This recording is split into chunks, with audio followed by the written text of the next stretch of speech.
Oh, hey guys. Thanks for tuning in my YouTube channel. And you guessed it, today I'm going to talk about the legendary M1 Garand. So first thing first, um, this is actually a CMP service grade rifle that I purchased on Gun Broker a year ago. Um, I'm very satisfied with the purchase, and today I want to do a simple review on this rifle. So M1 Garand, where do I get this started with?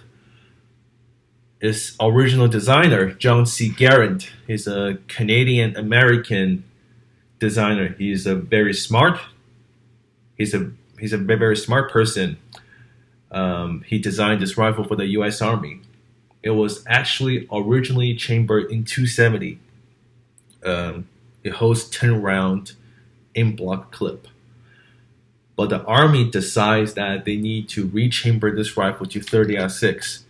Not because that the 270 is inefficient or something. It's just because they have millions and millions of 30-06 in their inventory. So there's really no need for the US Army to switch it to a new cartridge. Okay? And this rifle shoots M1 ball ammo, 150 grain, 30-06. And there's one thing that I need to point out is do not shoot commercial 30-06 hunting load in your M1 Garand if you don't have the adjustable gas plug. This will, if you don't put the adjustable gas plug on your M1 Garand, you're running the risk of damaging your rifle's op rod. The op rod is going to get bent on like maybe 100 rounds. So yeah, if the op rod is bent, it's really hard to replace them because each op rod is specifically tuned for this rifle. So yeah, do not shoot commercial ammo unless you have an adjustable gas plug like that. It has a Allen wrench in it, so you can tune your gas. And this rifle also came with the M8A1 bayonet.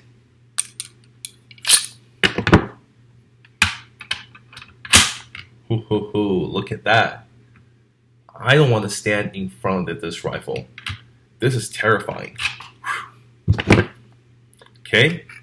And if you're a serious Garand guy, you already know that there's something different with this rifle compared to a World War II Garand.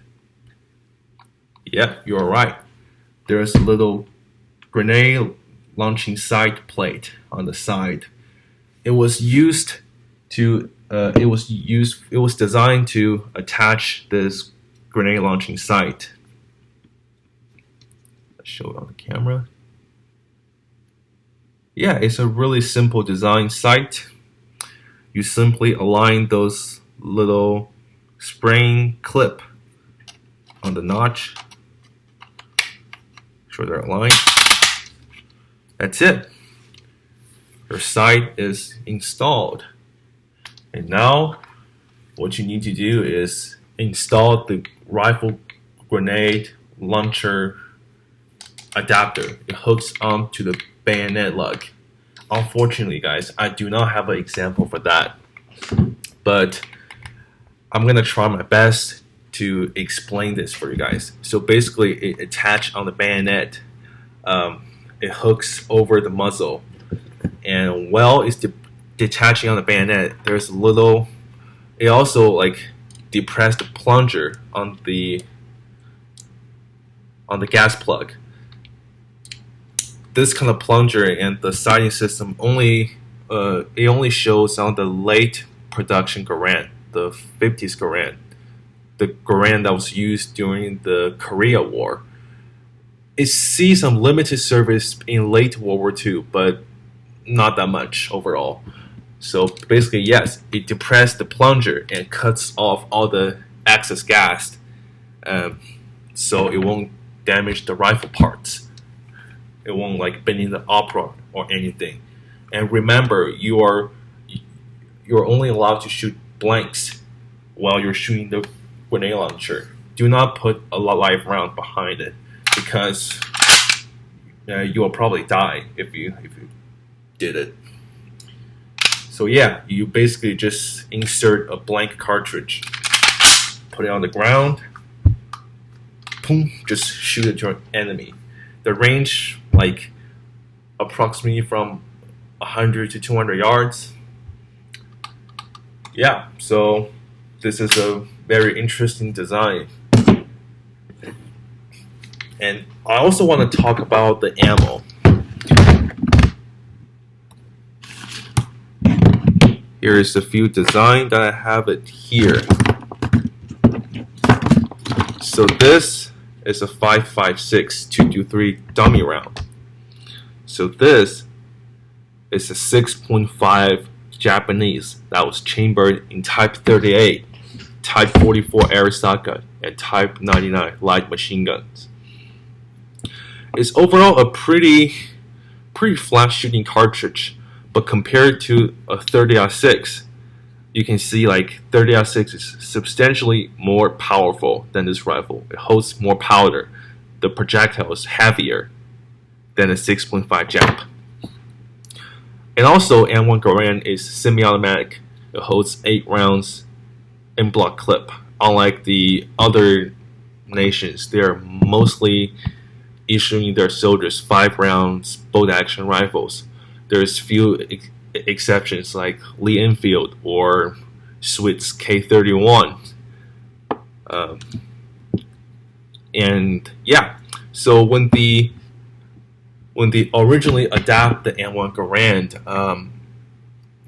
I don't really understand why they're not putting a BAR magazine on it.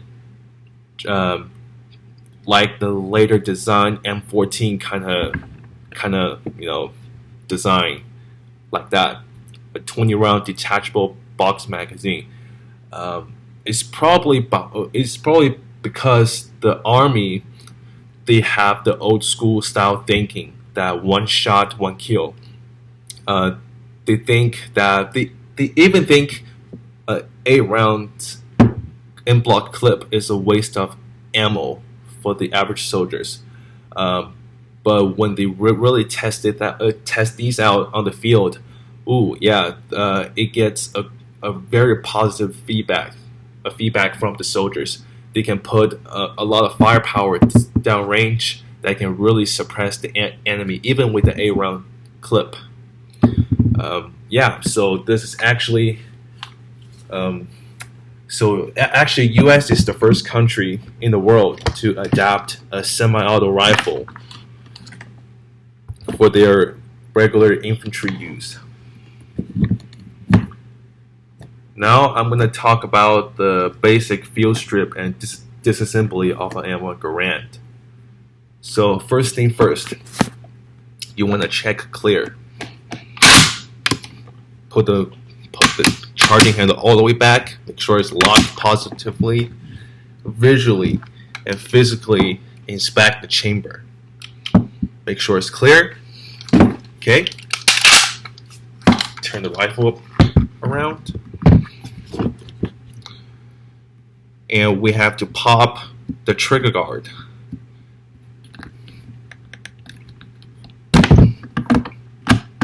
Trigger guard just like that, just came out like that pretty easily.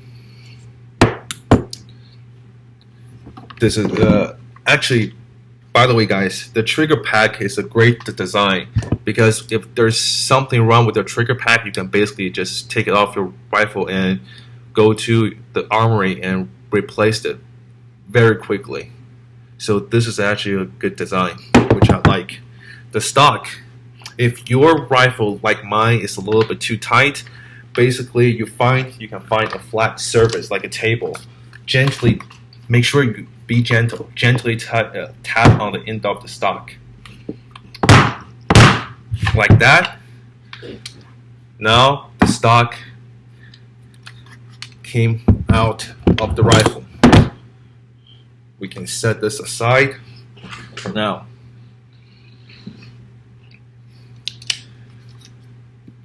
Okay, and for disassembly,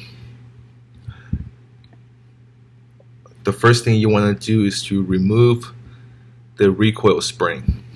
To do that, you hold on to the receiver, pop this little sucker out. The recoil spring is removed.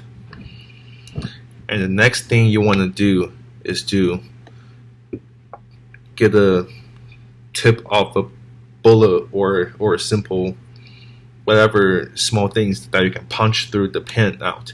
In this case, I'm going to use a tip of a cartridge. Just like that. Make sure you do not lose this small pin. This is very easy to get loose on the field. Okay. And now you simply remove this little plate here and just all those little small parts. Okay, they remove quite easily. And now the follower should be removed easily too. Just dropped out just like that.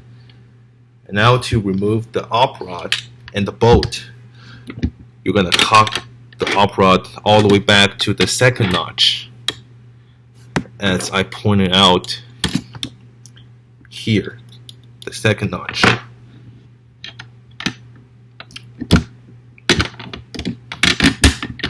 Okay.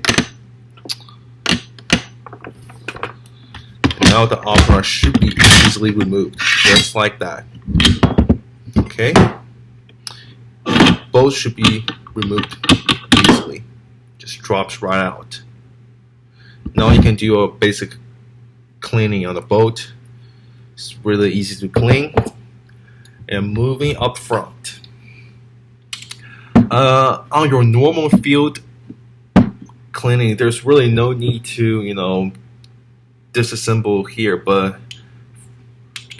for you guys, for my fans, I'm gonna do it for you. You get an Allen wrench. Oops. Unscrewed it. Just like that.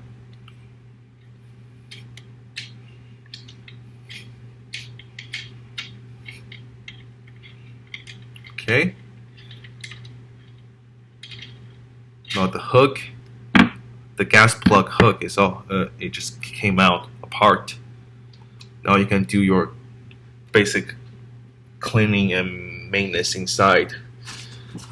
Okay, it's pretty easy. And to pull it back together is just reverse the process. Okay.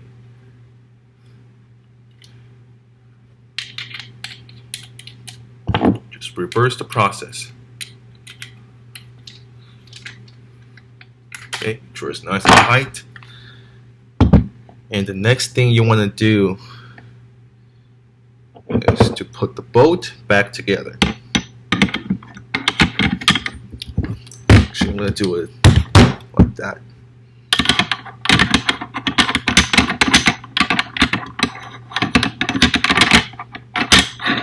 Okay. Once the bolt is back, you can put the op rod back. Just turn around off your rifle.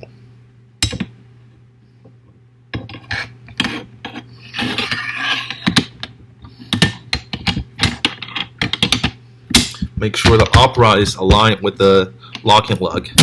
Simply pop it in. There you go.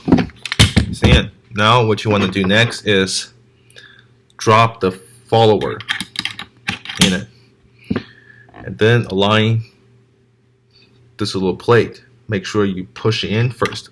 Make sure they are all aligned with the cutout on the receiver. Do a 90-degree turn easily. And those little parts, make sure this is facing down. this little curve is facing up. Make sure the hook is latched under the clip ejector. There's a little protruding metal inside of the receiver. Unfortunately, I can't really show that on camera because the camera is simply not going to catch that. And the last thing you do is to align just little things on the rail underneath the follower. If you can see it. Yep. The camera definitely catch it. And then all you need to do is to align all the holes together. This is actually the trickiest part, because if you do it right, the pen just goes in very easily. If it's not aligned perfectly, you might have a hard time to pop it back and redo it. Actually, right now I'm having a little bit hard time. Oh yeah, see, because it's not aligned. There we go. Once everything is in, all you need to do is to put the recoil spring back. Make sure this hook is facing down, that align with the little track over here. Just simply line up. Just line them up. There you go. Then you go get your stock. Align the stock with the little notch underneath the op rod. Just simply drop the entire receiver in the stock. And the last step, make sure everything's lined up. See, just like that. Slam it. There you go. You got your functional Garand again. I hope this will help you to understand how to disassemble your Garand. And guys, thank you for watching and your support. Thank you for watching, and for the next episode, I will be doing a review on a Type 38 Arasaka. Thank you for watching. See you next time. Bye.